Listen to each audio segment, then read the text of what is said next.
and welcome to Bandwidth Conversations, a podcast that finds out about the stories and journeys of artists, performers, and rock stars of life. I'd like to start with a couple of questions. How does a mother watch her own daughter burn at the stake? What is it like to be a world-famous violinist coming to terms with a multiple sclerosis diagnosis?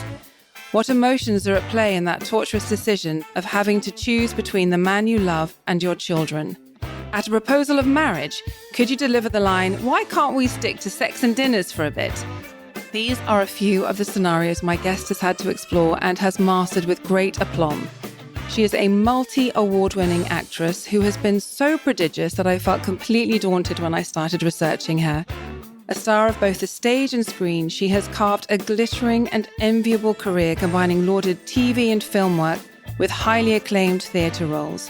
She won the Drama Desk Award for her portrayal of Ophelia in Hamlet and has played the lead female role in multiple Shakespeare plays. Unlike some actors, she has the versatility to be completely at home in all genres: romance, comedy, drama, thriller, and horror. I'm catching her in a break between performances of her new play, Duet for One, at the Orange Tree Theatre. I'm looking forward to talking about everything from Brastoff to Game of Thrones, and I am thrilled to be with Tara Fitzgerald today. Thank you so much for being here. Thank you, Katie. So all roads lead to Duet for One, but I'd like to jump back. What kind of child were you? I think I veered between being quite fearful and overly boisterous. I think I was probably a bit sort of end to end as a child. I was like a little kitten, I was very, very curious and always sort of going to discover things or try and find out things or try and look behind things or try and get up trees or try and be places I wasn't supposed to be very often. But then if I got discovered, I got very, very upset. And being told off was a big thing for me. I couldn't cope with being told off. You have a very creative family. Yeah, very, very creative. My uncle was always egging us on as children. I was slightly obsessed with Fred Astaire, and he had these old albums, these old records, 33s. Yes. Yeah. And so we used to play those, and that was Top Hat. And that was my absolute favorite. I just used to, and West Side Story, these musicals, really. So I used to listen to those a lot and then pretend I was tap dancing or pretend I was singing. I always had difficulty singing because my voice was always very low. I mean, I was often called a little boy, which bothered me. I thought there was something faulty. I thought I was a bit faulty somehow. Although I quite liked being the boy in things. You know what I mean? I actually enjoyed playing the boy when we pretended we were Tony and Maria, for instance. I would like to be Tony. I went to see some plays, very young, pantos, but also real plays. And it just grabbed me. When I was quite young, about 7, I went to see a play and I saw people standing in the wings. And I thought, oh wow, that's fascinating. So I could see them all having a little giggle, the actors, and then going into mode before they entered the stage, and seeing that transition, the backstage, front stage transition. So that was compelling for me. How are they doing that? Walking into a different world. I was intoxicated by that immediately. And I was quite bossy then. I think I was more bossy then, or had a particular kind of confidence then that perhaps I lost somewhere. You know what I mean? Although maybe some people would disagree, but I was quite clear about what I wanted to do, which doing this play at the moment, Duet for One, and the character I play, Stephanie, she has this sense of being clear about what she has to do. If you call it a vocation or whatever, but some idea, some sense that she has a purpose. And I wouldn't be perhaps so grandiose to say that about myself. I'm not a virtuosic violinist, but certainly it dropped into my consciousness at such an early point in my life. And then during school, were you then constantly in plays? Early on, yes. And then later, no. But then it was a girls' school. So I did play boys. I played Napoleon Bonaparte. Oh, for instance. We did a play about Toussaint Louverture. I was Napoleon, which I really enjoyed. And I sort of did a version of my stepfather, who was also an actor. He's not with us any longer, but I sort of did him as Napoleon. And I loved that. And so the idea then of being characters, I suppose that enjoyment of building something so far away from myself came in there. I loved being completely different characters. There's one thing, loving it, and it's quite another being any good at it, which obviously you were. But did you have anyone who encouraged you at school? It didn't come so much from school. You hear about people who had very special relationships with teachers. I didn't actually ever, not an acting teacher, not a drama teacher, but certainly my stepfather was an associate member of the RSC, the Royal Shakespeare Company. And so there were a lot of the actors from the company at that time coming to our house very frequently, it seemed, for Sunday lunch or, after the play at the Barbican or whatever it was. And so I used to just sneak into the room and they wouldn't notice. And I would just sit on a chair in the corner and I'd listen to all their stories and anecdotes. There was one, again, she's not with us any longer, but she was a wonderful actress called Susan Fleetwood. And she actually she was in a Tarkovsky film called The Sacrifice. And she's superb actress. And I really admired her. And we were having people over for Sunday lunch and I had done a little show with my sister. I think it wasn't a great one, I have to say. It wasn't my finest hour. I think I was a very determined princess who was shouting at my sister, who was my maid. Did you decide who the roles were? Yes, and I was. You were in charge? I was in charge. And I think it probably was a little bit irritating. But anyway, I was asked by my stepfather if we could just wrap it up. And I got very upset and I ran upstairs and I hid under my bed. And Susan Fleetwood came up. She came to look for me. She lay next to my bed for a long time, it seemed, and talked to me about, I must have been about 8 or 9, talked to me about what it was like to be an actress and how you had to get used to difficult times. Maybe people wouldn't want you to carry on performing all the time. That was all right to be upset. And she was incredible. And so she drew me out from under this bed. I found myself suddenly sitting on the side of the bed. Feeling okay. Really remarkable. That's such a great story. Oh. But then after school, you went to the Drama Centre, London. You went straight there? I didn't. I was quite academic, but I stopped working, let's say. Okay. I gave up on school. What sort of age was that? Must have been about 17. Okay, so actually you did most of it. Yeah, I did most of it. But then I dropped out and I would say I was probably a bit lost for a while. I wanted to act. I didn't really know. I didn't want to go to university. I knew that. I suddenly felt I was on the wrong course and I didn't quite know how to get onto the right course. And I applied for RADA and I didn't get in. That was when I was 17. And that I took as an incredible blow. Yeah. And then I thought, well, maybe this isn't my career. Maybe I don't have any talent and they're just palming me off with, come back next year. And really they're saying, of course, no. I thought the worst. You're a no-hoper. But actually they were right in a way. I just wasn't quite ready. I was so blinded, I think. I was so startled by suddenly auditioning. Then I just waitressed and I had this wonderful time and I worked with these people I'm still friends with and I went out a lot and I lived a lot in London. I went clubbing and I really had a very good time. I worked at various jobs, waitressing, and I worked in a tile shop and I worked at Brown's. Oh, yes, yeah. In South Molton Street. So these various things I did. And then I thought I've got to try again. So a friend of a friend of a friend of a friend of a friend had been to the Drama Centre and suggested that I should try there.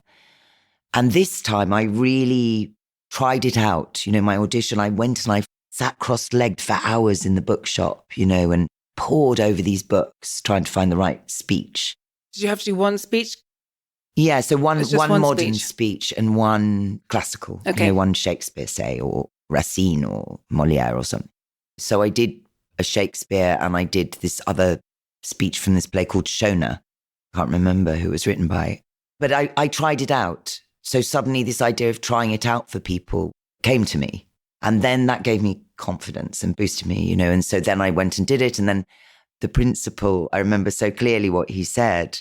Christopher Fettis, his name is. And he said, yes, your Amelia was like your Shona, only not mad. And your Shona was like your Amelia, only mad, which was sort of probably exactly right. But I got in, so that was fine. And then those were the sort of, I don't know if they were the best 3 years of my life, but they were certainly up there.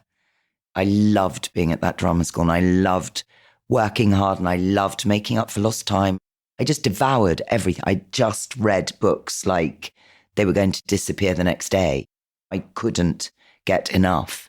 I felt I'd sort of failed in my education and I needed to catch up, whatever that means.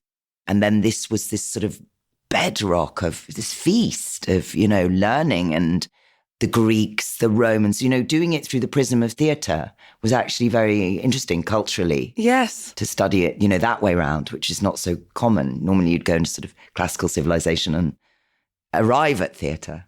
So it gave me an in to the Weimar Republic and to Hungary at the fin de siècle.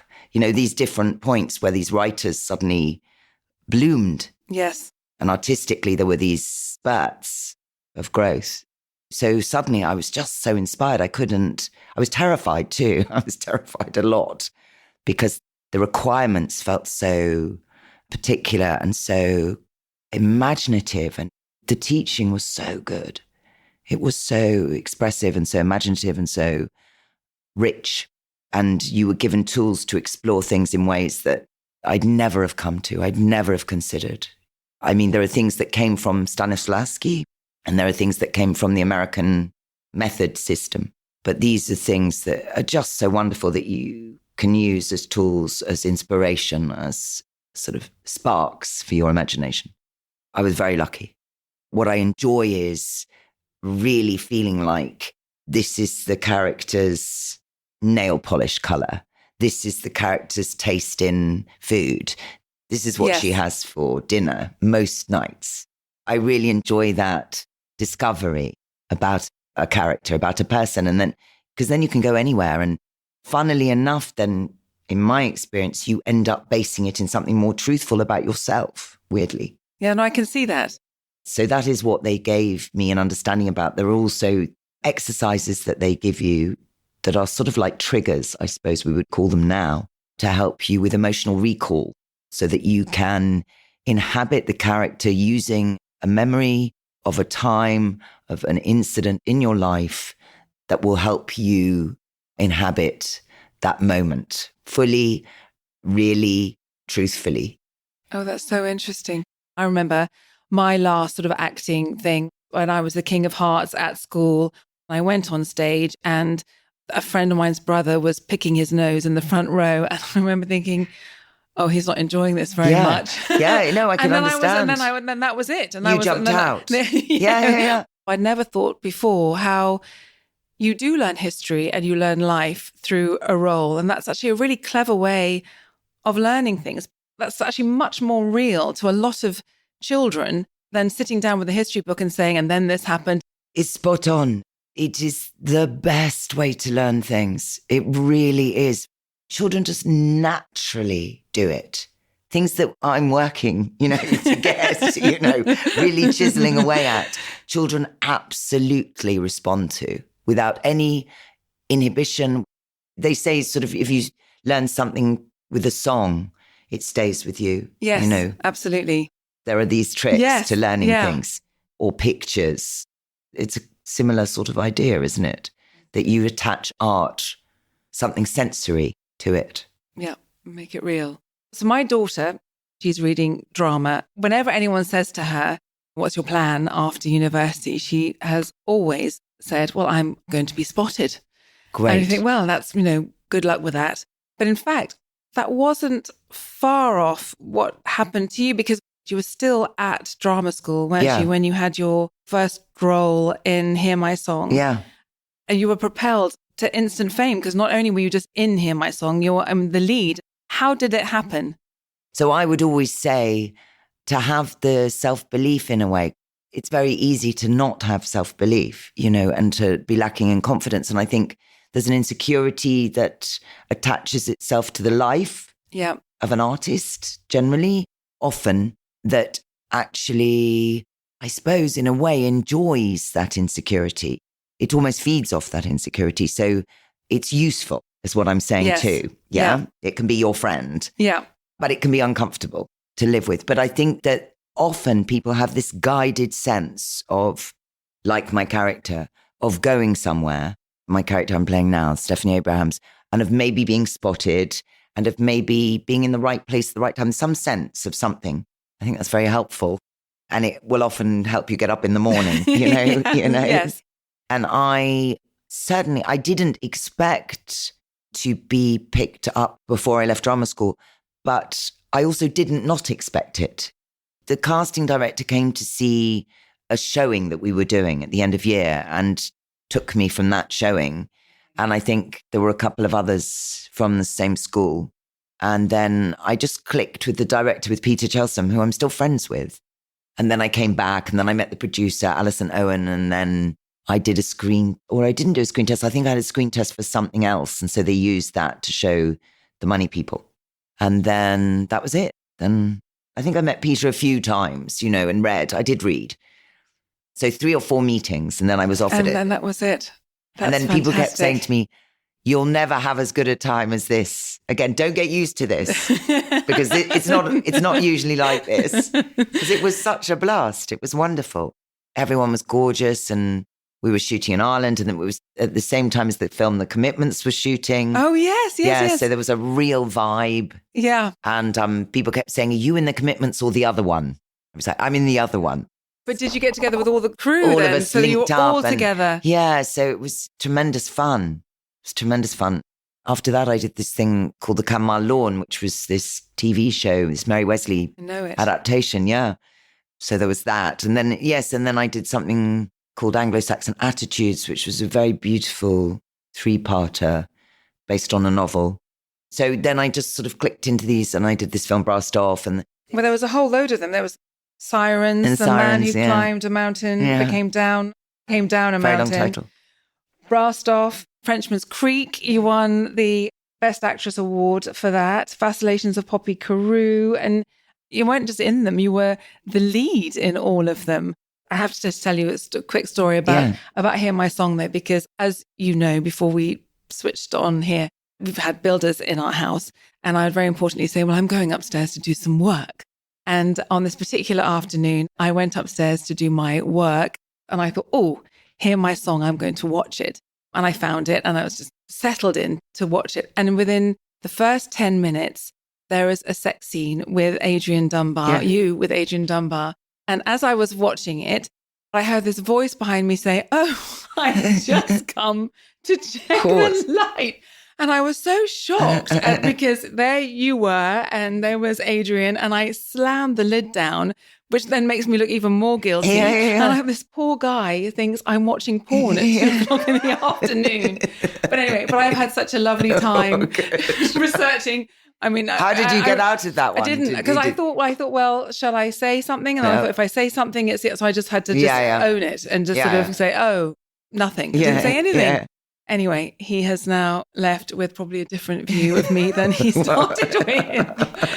It's a good film, though, isn't it? It was a great film. Yeah. It was a really, really great film. It was feel good. Yeah. I mean, it was just ticked all the boxes. Yeah, and I have to say, as I watched quite a lot of your films in that time now, and I've had such a nice time doing it, my research. Oh, that's so nice that you did that. No, I've had so much fun.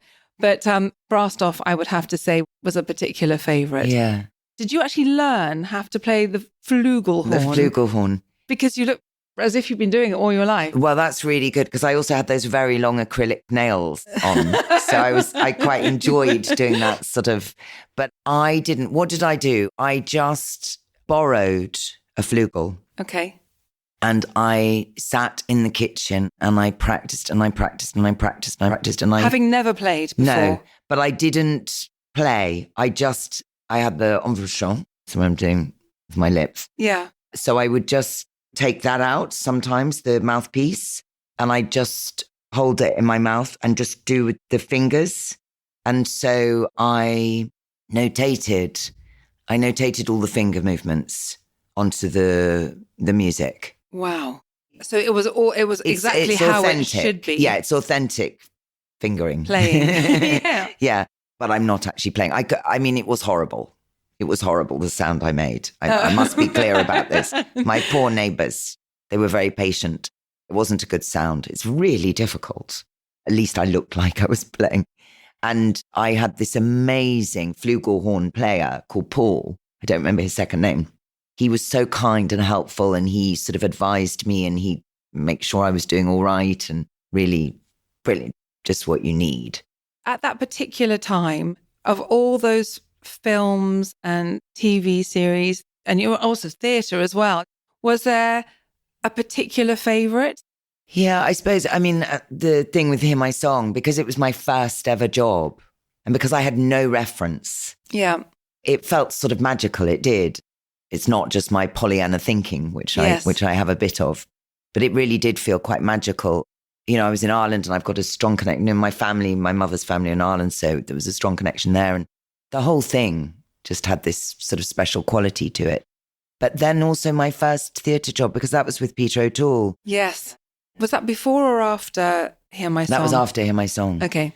That was, again, something, people said things like that don't happen. You know, you don't have your first play be a With Peter O'Toole in the West End, you know. And he was 35 years your co-star. senior, wasn't he? Yeah. And he sort of took me under his wing. I think he'd done a lot of versions of Pygmalion Okay. over the years. So he was, I suppose, quite accustomed to that Pygmalion Your relationship. Galatea relationship. So I was the Galatea.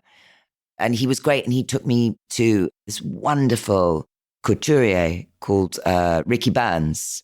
And he waited. I mean, it was just so old school, old Yes. style, just gorgeous. He waited, and we lined up a whole load of costumes. And I came out and I did a sort of little parade. What about this one? This is good. It was so much really, fun. so much fun. Did he pick you, Tara, or did he have a hand in the casting? Certainly, yeah. We had to read together. And yes, he was instrumental in choosing his co-star. And also that I'd not done anything. And I remember the first time we got onto the stage, I walked down centre and I sort of planted myself plumb. And he laughed and laughed. And he said, "What are you doing?" And I said, I'm just sort of working out where I am. And he said, "Well, that's great that you've just planted yourself. I like that. You've just planted yourself centre stage, downstage. I'm here." I wish I'd written his stories down. You know, I wish. Kept a diary of Yes. that time, because the most fabulous anecdotes, I mean, a lot of them I think went into his books. But he was extraordinary, and he was so strong. we used to occasionally, we had to lean against each other on stage at one point. And we used to have this sort of little competition. He'd try and push my back down, and I'd try and push his back down. And he also said that I did this thing on stage. He said I sort of screwed up my face, and he said, "If you do it, I'm going to do it. So you know you're doing it on stage." But he said, "I'll do it in such a way that they won't see, the audience," because he was such a master. He did this thing upstage where he was like, "Wink, wink, you're doing that thing you do with your face." And I was like, got it, whatever. Did it ever make you laugh? He did something else. I cut myself. So we had this cream set, and I cut myself. I cut myself another time on a cream set, actually, but my finger was bleeding. It caught on a hook on the door when I was coming into the room. It started bleeding, and then he went, "Wait a second," and he held up his finger, and he sort of leapt off the stage, and I was just standing there waiting. Seemed like a long time, wondering what was happening. And then he came back with a plaster, and he held up this plaster, and the audience just went, "Hey," you know, like, that's hurrah. so lovely. And he put this plaster on me. And then you carried on. And then we carried on. A real legend, you know, wonderful man, wonderful sense of theatre, just such a sort of preternatural talent. You're Ophelia in Hamlet. You're opposite Ray Fiennes. And was Damien Lewis, who obviously was a guest on the show, was he Laertes? He was in that? Laertes, yeah. Okay. We were brother and sister, and I had a red wig. Oh, so did that you? I So looked like- that you matched. We matched. We looked like brother and sister, yeah. Okay. And you're Antigone, Blanche Dubois in A Streetcar Named Desire, Queen Hermione in A Winter's Tale, Lady Macbeth. But that must have been a really heady time. And how did you keep your head? Yes, it was a very heady time. I don't know if I did keep my head entirely. I'm very, very fortunate. I've got a wonderful family. and amazing friends. But what can happen is you just float. What happened with me, you just sort of float off because you're never there. Yes. You're just never there. No. And suddenly you're aware of the milieu is changing, where you're going has changed, the people you're hanging out with, it just alters and alters and alters, but it keeps shifting until suddenly I found I was sort of a million miles away from where I started. But by then, I don't know how people keep a level head, actually. I don't know how they do. I've got this benefit of hindsight now and see it and go, oh, okay, I can see why it happened. I can see that I began to feel like I was on a sort of runaway train a little bit. And then I just came and I sort of came back to my roots, if you like. I planted myself firmly back in my own life. Were there any negatives? Because there's a whole bunch of negatives that go along with being in every film going. I found the invasive nature of it very hard. I'm very private. I'm a very, very private person. I always have been. I don't really find it easy to share personal details or intimacies. I'm not somebody who has hundreds of friends. I have a few very close friends who I trust immensely and love dearly. That means a lot to me.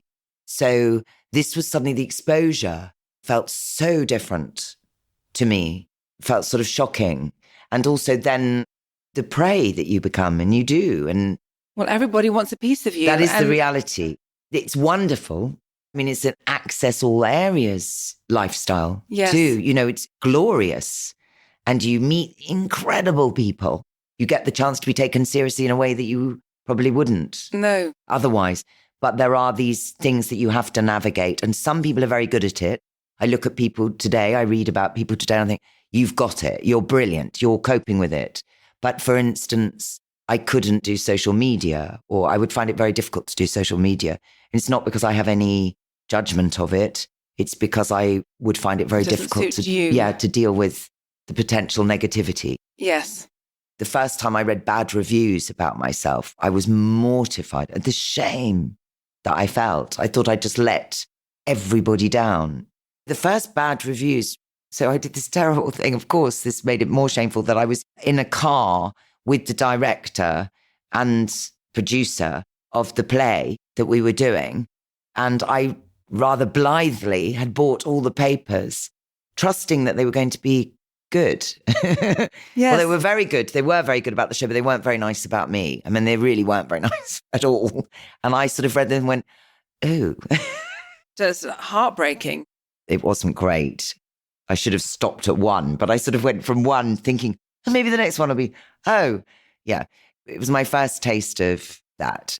I didn't do well with it. And of course, one of the very famous actresses, I don't know who it was, but she said about an actress having to have the hide of a rhinoceros, the timidity of a mouse, the roar of a lion, the whatever, these contradictory facilities and characteristics. The rhinoceros hide is the one that I've found difficult to grow. My daughter, Anna, who you're going to meet, she's a singer-songwriter and she's on that social media stuff.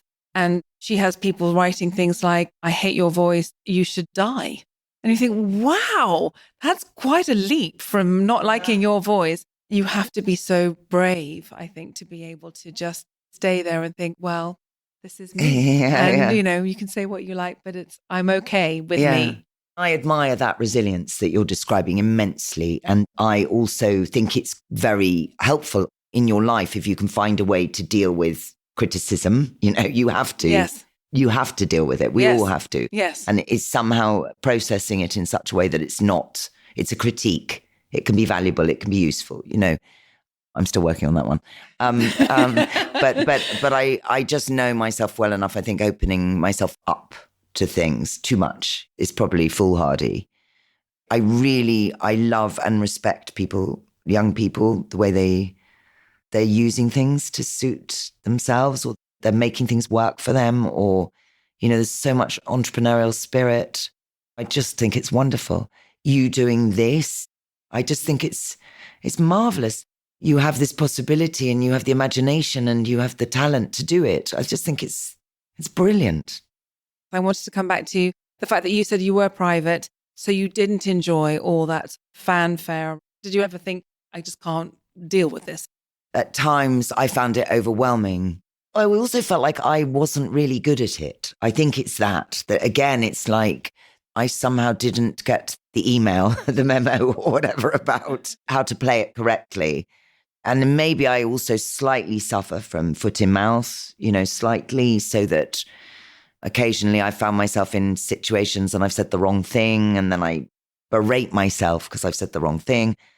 Very often this person has no recollection of it and, I'll torment myself for years about it. And then I'll see them again and I'll say, oh, that time I said, and then they're like, what on earth are you talking about?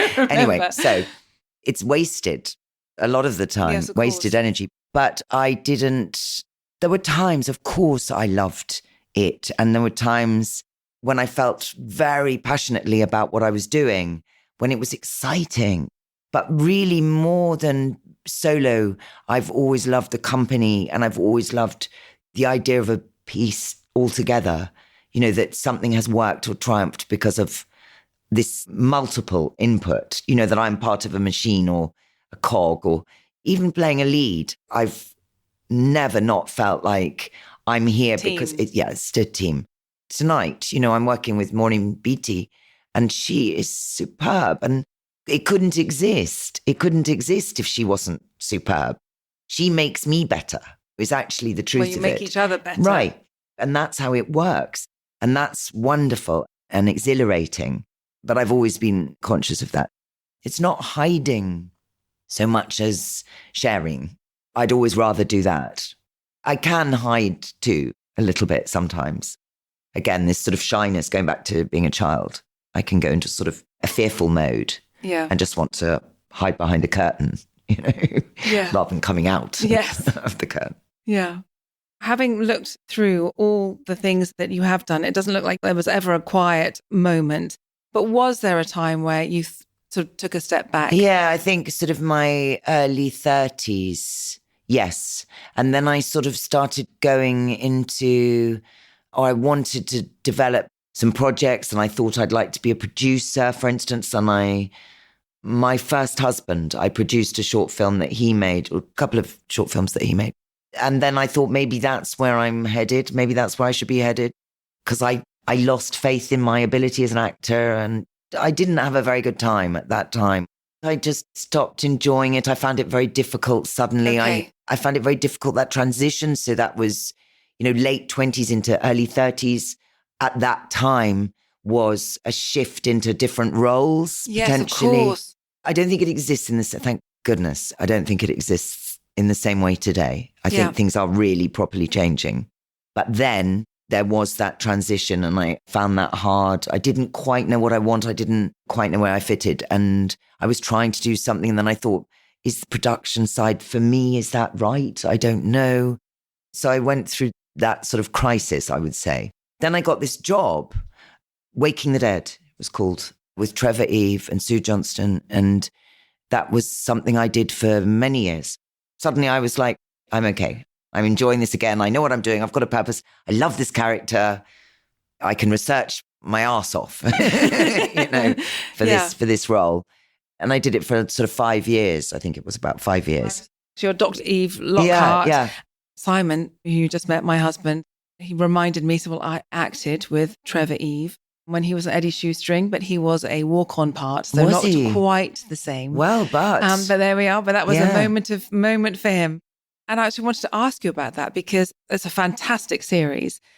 There must be comfort in really being able to continue in a role, to stay with the same characters and the same cast and really live it. Yeah. Yes, must have been exactly. Quite fun. Spot on. I hadn't appreciated how much I would enjoy being a recurring character, a living, ongoing character. Yes. I hadn't appreciated how much fun and how much I would get from that.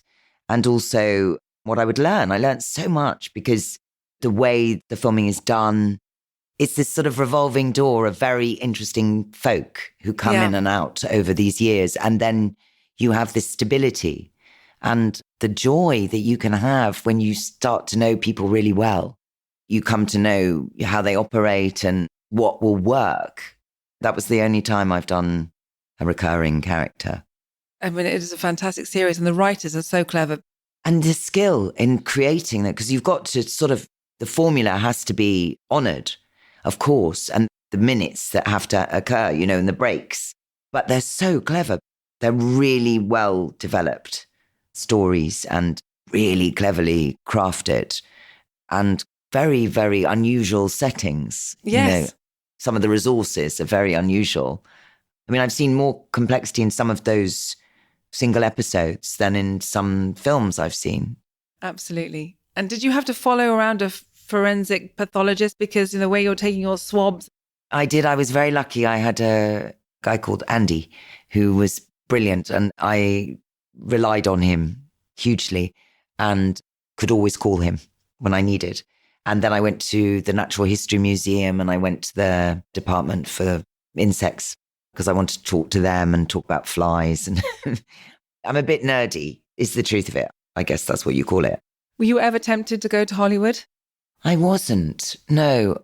I wanted to go to Hollywood more than anything in the world when I was a little kid. I went over a few times to meet people. Being really honest, it didn't feel good for me there. If something had happened, I'm sure I'd have enjoyed it or got a lot from it, but it didn't. I felt a bit lost there. I didn't understand. I couldn't get a hold of anything. It felt so much like a business, and I'm not very good at business. I'm more creative. Now, I don't feel that way. Now I go there, I enjoy it. Now I'm more excited by the business aspect. You know, it's taken me to this age to understand, to feel confident, to not be afraid of those things. I think it's like, because I've directed 2 short films. For ages, I thought I can't direct because I don't know how the camera works. You know, I don't have all the technical spec to hand. And then I spoke to some people and they just said, get a really good team who know what they're doing and develop a language that you can communicate in. And that was so helpful. But it's the same thing as I think I felt because I didn't understand the business inside and out, I somehow was a fraud. This goes back to my character. I'm using the language. I'm aware of the character I'm playing at the moment. But I felt like I was a bit of a fraud or I didn't have a right to be there. This imposter syndrome. Now I feel much more comfortable in my own skin. I had a very poor body image when I was younger. Really? Yeah, really bad. Really, really bad. Even though you were femme fatale, that didn't ever No. reach Does it you? ever? No. I really struggled. Really, really struggled. And I didn't have what I thought was the right body, the right face, I just didn't think I was right. So I found that very hard. It made me very miserable, that aspect of it, whilst also feeling incredibly lucky. So again, that conflict of a feeling. Now I just feel I'm incredibly lucky and, and this is what I am. And it's much easier. I really mean that. I find it much easier being an older woman. I totally agree. Hands down. Yes, it is. You are so beautiful. It's such a shame that you couldn't have just thought, hurrah. Yeah. Someone can tell you till they're blue in the face that you're fine and you're lovely and you're this and you're that. But if you don't believe it yourself, it's not going to go in. Exactly. You have to find a way, a construction that allows it to enter you. Yes, that allows you to it's really, only you. Yeah, it's not, assimilate it can't come from outside. No, that's it. So I had that. And that definitely affected me. I remember, for instance, I was sent a script. It was for a lead in quite a big film. And I didn't want to go in because the first line was, "She is beautiful." And it wasn't that I didn't want to go in because they were saying they shouldn't have been saying she is beautiful, though now you probably wouldn't get that. But it was because I thought I can't go in because I'm not beautiful. So those were the sorts of things I just said, I can't, I won't. And what about #MeToo? Because even though you weren't thinking that, everyone else was thinking that you were just fabulous. Yeah. And let me just tell you, because I've now watched you in a lot of things and you are. Did you have ever experienced any of that? I think that was systemic. It was part of the culture. I don't think anyone read it as that. It's only now with this new movement that people are actually seeing things for what they really are, or how we term things has changed. I just took things as standard. being called a cute little popsy was something you would expect. You know what I mean? Yeah, absolutely. You wouldn't query a compliment that could be taken as actually a move, or might also be a move. When I dealt with things, I realize now, I go, can you imagine if that happened today? I mean, no way. But then, as you're saying, it's very, very difficult to take this intelligence and put it onto history. That's a very good way of putting it, actually. You're absolutely right. So yes, I think that was all everywhere, all the time. I didn't see it as that. Yeah. I thought it was de rigueur, just got on with it. The advantages that men have had over women, historically, these things didn't even occur to me to challenge them. Just didn't expect to be able to ask for certain things. Same money, it didn't occur to me. No. That I was entitled. No. Do you know, I just didn't. It's funny, isn't it? Have How that when you look knowledge. back and you think, wow, you're working every bit as hard. Probably had more lines to learn. It wouldn't even have entered my perception. But to say it now seems startling, seems very ignorant, seems weird. Game of Thrones. So we sat through, 80 hours of it or something. I can't remember ever being quite so riveted to anything in my life. What was it like? Well, I was like you. I'm like a fangirl. So yeah, I'm in something that I'm a fangirl of. And I was before. I wanted to be in Game of Thrones so much. I watched it. So I had the audition. I watched season 1 and season 2. And I was just so excited to even have the audition, really. And then I couldn't believe it when I got it. Anyway. You would get drawn in and you'd really get to love a character and then they'd be killed off. And it was so much more shocking than anything else, the scale of it. And everybody in it was so good. What an undertaking to be, and how ambitious to even try and do it. I mean, they did it so well. I mean, they really, really did. And they broke so many boundaries. Yes. Television boundaries. They're such good guys. I think they went to Trinity in Dublin together, David and Dan. As I heard, one of them was really big on Beckett and one of them was really big on Joyce. And somehow that's in there. I feel like some of those scenes are so masterfully constructed. They are like mini pieces of brilliant theatre. And you may have a two-hander that lasts 10 minutes. It's such a particular world that they had such confidence in what the mise en scène would be. It showed such ballsiness, you know. Indeed. I was just blown away by that. And yet they also somehow, so talk about immersement, everything is crafted in that set. Every piece of prop, every item of clothing, every piece of jewelry, every pin, every tiny thing, every nail is made for that world. There was an ironmonger on set and there was a tailor and a leather maker and, I mean, really glorious. So when you went into the world, you, again, very easy to be completely in that world. And they were very relaxed how they shot it. It was always felt very intimate, felt very contained. It felt very gentle. Didn't feel rushed or panicky. Because what they're filming is brutal. Yeah. And none more brutal than you watching your own child burn at the stake. Yeah. I mean, that was a strange day. Yeah. I mean, because it was epic, yes. You know, and all these people. And I guess they didn't know, because they wouldn't have known until they arrived.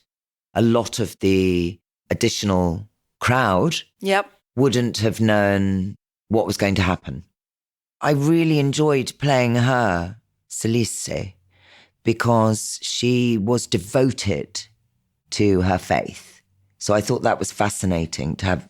I'm not going to use the word evangelical, but it's close enough to that. Let's say that's probably the closest I can get to an understanding of it. So she was devoted to her faith, blinded, really, and only in that moment, I think, had this epiphany yes. that it was like the scales fell off her eyes. And she suddenly realized she was the victim of something very, very dark. Yes. And that she'd accepted it all. Then, yeah. And blamed herself And blamed for herself, yeah. And then killed herself. So I really believed that. That's the way things can happen, is that someone is so immersed in something that they just can't see anything else. And also that she wants that belief. There was an interesting thing a long time ago. I read about Ophelia, when I was playing Ophelia. Does she go mad or does she choose to go mad? So the language is maybe old-fashioned, but I thought that was an interesting... Yes, it is. Is it that she wants to retreat somewhere? She just wants people to leave her alone. Is it active or is it passive? Yes, Yeah. And I think maybe that question is with Selyse, that she actively sought something to protect her, keep other people away from her. So just to be part of that. And then I went traveling on my own and I was in Cambodia. This is like some years ago. And I never have thought they'd know.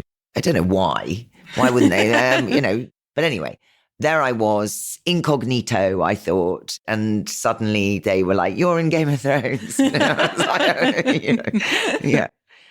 So, I mean, remarkable. And what a thing to have. It was quite extraordinary. Quite the most extraordinary thing I think I've ever seen. Yeah, me too. And then I locked myself away for most of the seasons. Like I really did take the phone off. Not that they have hooks now, but you know what I mean? No, I know. Yeah. I mean, some like the Red Wedding. Oh my gosh, yes. Just like Red Wedding, Purple Wedding.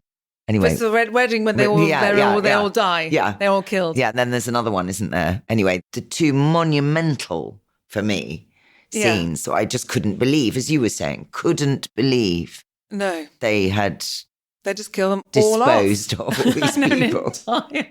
I also watched you in Belgravia, and I wanted to ask you, because in this world of so many streaming platforms now, so it feels like there's so much more content and there should be so much more work for actors. And at the very top of the tree, there are not very many of you, I don't think. And you must be knocking into each other a lot. And is that actually the case, or? We overlap. That's what's great about it, because actually, I don't know if it's true of other businesses. It probably is true too. But certainly what's wonderful is that there are actors I've worked with, say, 2 or 3 times, and I know I'll probably work with them again. And you kind of pick up where you left off because of the way the world is constructed. It's interesting what you were saying. There is more work. The pandemic did some terrible things and it did some good things too. One of the positive things was that people wanted more to watch. That was nice for actors and creative people making TV and film to be able to entertain. Of all the things that you do, so acting for screen, for theatre, radio, directing, producing, is there one that is your favourite above all others? I reckon it depends on what it is. Okay. Yeah. I really do admire people who can do, like they exec produce. If they're in a long-running series, they might direct one of them as well as acting. I really believe that's a great way to be, if you can do that.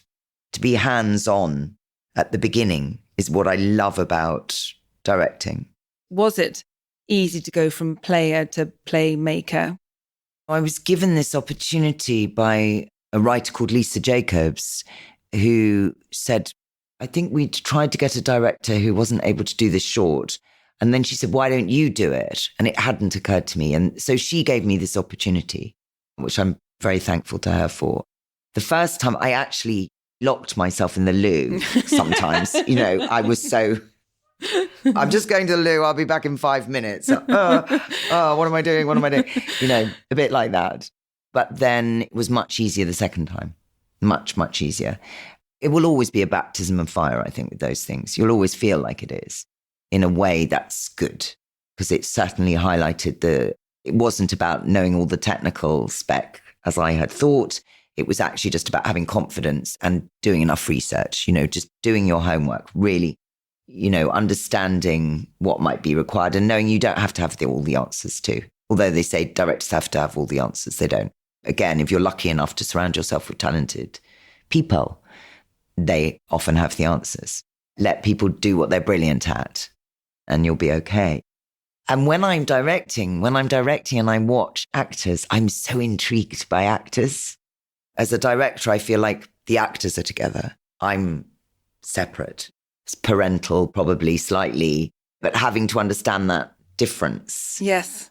I'm communicating in a different manner is actually what's happening. But just admiring, like, I'm very lucky to work again with really great actors, to watch them, Rachel Sterling and Linda Marlowe, who I directed in the last thing I did, and just really, really brilliant actors, really accomplished, really delicate, really bright. Duet for One, which Anna, my daughter, and I went to see on Friday. It was such a powerful play. You and Maureen were amazing in it. And it was such an intimate space that we could just touch you. It was a really special evening. It was not just me thinking that, because in The Guardian, they said Beatty and Fitzgerald make the air crackle. And the Times said pitch perfect. And I wanted to know, when you have a character like that who is in despair, she's grieving, she's angry, she's bitter. For those who don't know, she's a violinist who has been given a diagnosis of multiple sclerosis, and she's coming to terms with it with her therapist. How do you leave her behind at the end of the day? One of my guests was Leo Raz, who was in Fauda. He said that not so much in Fauda, but in another series he was in Hit and Run, he said his family really suffered when he was there because he was playing not a very nice man. And he was not a very nice man for the entire time. Yeah. So how do you do it? So sometimes I guess one isn't completely aware of it, but I am conscious. Is it like Aristotelian belief, the repetition of an action is a character. So it's a bit that, right? You're doing it every day. Probably it's going to start to seep into your psyche. It's sort of Pavlovian. You're never not with the play. The moment I say the play, as we're discussing it, I go, oh, there's a little pinch of like, oh, the play. Okay. Yeah, I'm going to be doing it tonight. It's this kind of, feeling. It happens when you wake up in the morning, and it's sort of as the moment you think about it, and you think about it a lot through a day. And is it a pinch of excitement, exhilaration, nerves? All of it. Even still, do you get nervous? Yeah. Well, you care. I care. So yes, I do. And also they're quite, within range, for balance, they're quite good. Nerves are quite good. I think they sharpen something, and I don't like them necessarily, but I think they're quite good. Sometimes in certain things, I've had to really work at managing them. So I might meditate or something like that. I was going to ask you actually about, do you have any rituals before you go on stage? I don't have any, one thing I do, but I do have different things, again, tools that I might pick up if I'm feeling, I can have this is decaf coffee I'm drinking, but if I have real coffee, too many real coffees, I know it's going to affect me.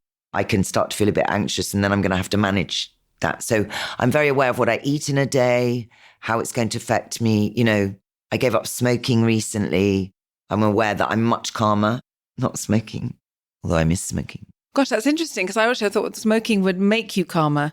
I know. It's funny, isn't it? Maybe it does for other people. For me, no. It made me definitely more anxious. But I don't have any single thing I have to do, although I'm quite superstitious in some ways.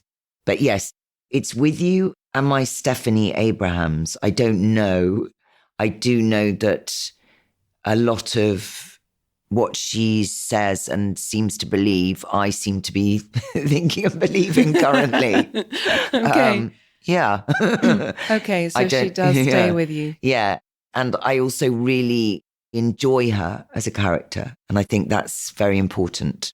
She's fascinating to me. I'm enjoying getting other pieces of her, like finding more. Tom Kempinski has written something that's very rich. There are so many themes, Of course, it's about MS, but it's not. It's about a woman who isn't able to do the thing that she is born to do, that she feels is, her raison d'etre. And what does that do to your soul? It's only going to get worse. That's it. And how do you get up in the morning and face the next day knowing that going to be a little bit worse. Yes, exactly. Every day. Exactly. But then there's also this But then there's humour as well. Yeah, this gallows humour. You like her. You absolutely Oh, like good. her. And in fact, I found I was annoyed with the therapist. Well, she can also see that she's in denial. You know, she can see that there is this detachment from actually what is going on. What's happening. Yeah, so that's what's clever, radical about what she's doing. That's why I think it still works. You know, it was written in the 80s, still works now. No, it's totally, totally current. Yeah, and with two women instead of a man and a woman. Yeah.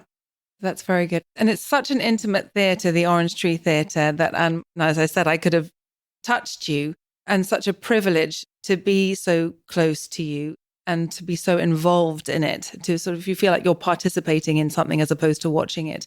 General question. Of course. If you had one favourite memory of being on set or on stage, what would it be? It's a funny one because it's a sad moment, but it's a happy moment. So I was on set in Ireland on a film called A Man of No Importance, which was with Albert Finney. And we were shooting a scene. I don't know if it even made the film. I'm not sure it made the film. But we were shooting a scene in a park together, or part of it made the film maybe. And I suddenly had people talking about Senna. Ayrton Senna? Yeah. And I went, what's happened? What's happened? And they said Ayrton Senna's been killed and the thing. So that moment was, it's not like the best moment, but it was one of the most powerful moments that I've ever experienced because I adored Ayrton Senna. I had a thing about that great driver. He was a bit of a hero. And because I was with Albert, and that was a powerful moment in my filming history. I remember watching a documentary about him, and he just seemed like the most lovely, gentle. Didn't he? No trappings of self-importance no. a bit like you. Oh, but there was something about him. I aspired to be like him. I think that was it. So I was in my 20s and then looking at him, and he must have been the same, maybe a little older, but not much older. Someone who had humility and, these things, and yet this determination. Yes. This need to do it. Yeah, he did it. Yeah, he sure really did it. So that came with so many messages for me, and they weren't for me, but I took them. And then funniest moment, I ever get the giggles. Actor Jeff Rawle, he said that when he was behind a sofa at one point in a play, there were two of them behind the sofa who just got the fit of the giggles. Have you ever had that? Yes. One was, actually, this is the best one, really. There was this gorgeous, talented man called Graham Crowden, actor. He's no longer with us. And we were doing a production of And Then There Were None in the West End. This must have been about 15 years ago, something like that. At the opening scene, we all came down stage on a table together. We were already in place around this table, being fed dinner. We'd all just arrived on the island. And then we were going to be presented by the butler, who might have done it, that milieu, that world. Yeah. We were going to be presented with puddings, or being given an option of puddings. And it was soufflé or meringue au pistache, I think, something like that. And as a treat, because it was the last show, we had bought, myself and another actor, we'd bought enormous meringues. So normally they were like this. Yeah. And we had bought these super, super huge, great fluffy things, right, covered in pistachio and delicious, right, as a treat for all the actors. So this got put down in front of Graham Crowden. So they were mid-flow in their conversation, would say like this or that. And they put down this meringue and he went, I say. And we all just went, all of us, the whole table sat there like that, just like bobbing heads. Like we couldn't, it was the beginning of the play. And we were just absolutely beside ourselves. We couldn't, none of us could speak.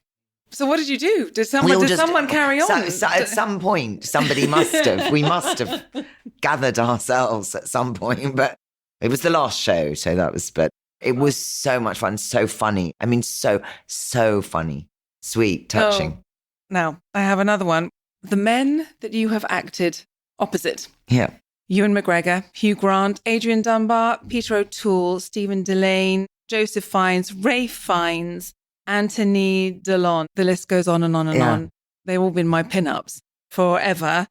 Who brought out the best of your acting skills? Ooh, that's such a good question. Oh, I don't know. I mean, I think the thing is, for instance, you mentioned Rafe. Well, I was on stage with Rafe, so that's a different thing. It's just this thing of going again and going again and going again. It's like a good stew, it just is better eaten as the days go by. Yeah. So you get steeped in your own juice. It benefits so much from that. And then the relationship understanding evolves too, you hope, it generally does. But then you see also that I've just been very lucky. Again, it sounds a bit bland, but it's really what I believe. Like, I think working with Hugh, I just laughed. You can't not laugh when you work with Hugh. He's one of the funniest men there is. Oh, is he? He's so funny. He's so funny. So he makes that a pleasure. The set becomes a joy. And that laughter generates an energy which is very, very helpful. Yeah. A levity that you need. Yes. If things are getting tricky or you've been going on for many hours or, you've said the same thing 200 times, which might happen, maybe not 200, but certainly a lot. Yeah. So there's that. And then Ewan is so clever because he's such a sort of shapeshifter, Ewan, but not in an obvious way. He's very subtle how he changes character. And then I worked with John Hurt as well and Finney. And so I worked with what I would consider the legends, some of the legends, and then the younger legends, the now legends. Before they were legends. Before they were legends, yeah. And Rhys Ifans I work with, who I think is, again, another such a talent, such wonderful imagination, and all really good to work with. That's the thing. All of them open, all of them interested, all of them you're caught. So all team players, again, yeah, no, too important. No funny business. I haven't really fortunate. I haven't worked with anybody like that. What about your most challenging role? I don't know. I mean, this is very challenging for the role I'm playing now for stamina reasons, or for emotional. Requires. You feel even in the audience, you feel like you've been put through the ringer because it is so emotional. It's so traumatic. It requires that you engage with it like that. That's my hope. But really, I think there have been times when and now I'm not going to be able to think of any, but there have been times when I've not been able to get a character, get it. So it's different from being afraid. I might have been a bit afraid to take this on because it felt like such a behemoth. But actually, that's different to times when I've gone, I don't think I've got her. I don't feel I've got her. And then what do you do? Panic. Yeah. Well, then I don't know. I've certainly done things I'm not proud of, shall we say. I would look back and say, oh, I didn't get that.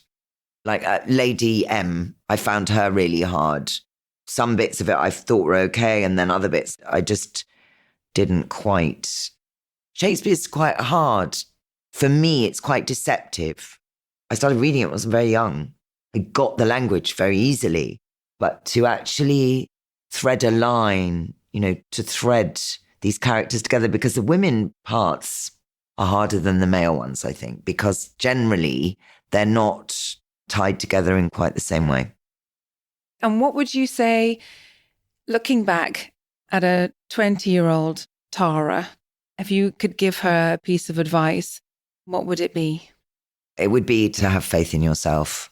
Know that you're okay. You're okay. And trust your instincts as well, because they're right. They're right. You have had your own tragedy and your own traumas, particularly when you were a teenager. And I listened to your podcast for Marie Curie, when you lost your father, and you had some very, very insightful things to impart, which you very generously imparted because you don't get them without going through a huge amount of pain. If there was one thing that you could tell people, having lived through such tragedy yourself, to help them on their journey through it, what would it be? You couldn't change anything. One can't change those things. There's not something I should have done differently or might have said it's maybe important to say my father committed suicide, and the guilt that I carried for a number of years, which I've looked at quite a lot and examined and felt I should have, could have, if I'd been a better daughter, essentially, let's say, if I'd been a better daughter, he would still be here. Well, that isn't correct. And, I think it's very hard for people who have somebody they know or love or in their family who's committed suicide to process the information. But I think there is the truth of it that some people find living too difficult. My father just found it. It's my reading, but he just seemed to find it too difficult. And he needed to go, and you have to sort of accept that. But it's not a reflection of love. And It's not a reflection of anything that you are. To younger, aspiring actors of today, if you could tell them one thing, what would you say? All the young actors, just go for it. That is my absolute top tip. The only thing, if you want to do it, you do it. You do it. It's so brilliant if you want to do it. Okay, that's great. And in your free time, which you don't have very much of, what is your favourite thing to do? I love going to the V&A. I love going to art galleries more than anything in the world. If I can go and see some art and walk around an exhibition, I find complete peace and safety and joy and discovery. And that's the place I feel the best. When I was thinking recently about when I went into the Royal Academy, this may be a couple of years ago, there was a statue, a Rodin. It was the Rodin exhibition. And there was a statue there, and it was the thinker. And I turned the corner, I just couldn't believe what I was seeing. It was like, it felt like the most beautiful thing I'd ever fallen upon, for an artist to be able to speak to you. And I think Damien Hirst said, the art is not the art, it's the people's response to the art that makes it. Yeah. And it's that, isn't it? Well, thank you so much for today. In a recent Guardian article, you were quoted as saying, what I want to do is do the work that interests me and then go home. So I am going to finally, reluctantly let you go home. But you've been so generous with your time today, Tara. Thank you so much. I've really enjoyed it. So It's been such a treat. So I cannot thank you enough. Thank you. You've been listening to Bandwidth Conversations. Thanks to Anna B, Head of Marketing, to Matthew Passy and all at the podcast consultant, to Bagawire for the music, to the Money Maze podcast. Thank you for listening. Any feedback, please email me, katie@bandwidthconversations.com. Please sign up on our website, www.bandwidthconversations.com, so we can notify you about new podcast releases. We hope to see you again soon.